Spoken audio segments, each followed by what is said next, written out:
জাতিকে আপনি পাঠিয়েন না।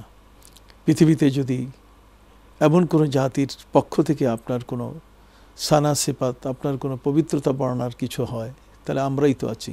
নাহনু নুসাব্বিহু বিহামদিকা ওয়া নুকদ্দিসু লাক। সেখানে আল্লাহ সুবহানাহু ওয়া তাআলা তাদেরকে উত্তর দিয়েছিলেন, ইন্নী আ'লামু মা লা তা'লামুন, আমি যা জানি তোমরা তা জানো না।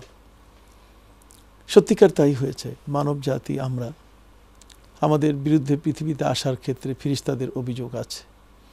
এবং আজকের পৃথিবীতে যদি আমরা লক্ষ্য করি, তাতে যে মানুষ মারামারি করছে না, হানাহানি করছে না, কাটাকাটি করছে না, তা কিন্তু নয়।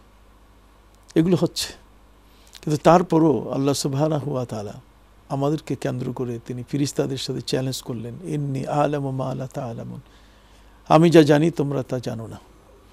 অতএব আমাদের সৃষ্টির অবকাঠামোর মধ্যে আল্লাহ সুবহানাহু ওয়া তাআলা তার এমন পরিচয়ের কতগুলো বৈশিষ্ট্য রেখে দিয়েছেন যে যাতে করে আমরা মানুষ সৃষ্টির সেরা মাখলুক হয়ে যদি আল্লাহর পরিচয়টুকু আমাদের ভিতরে থাকে,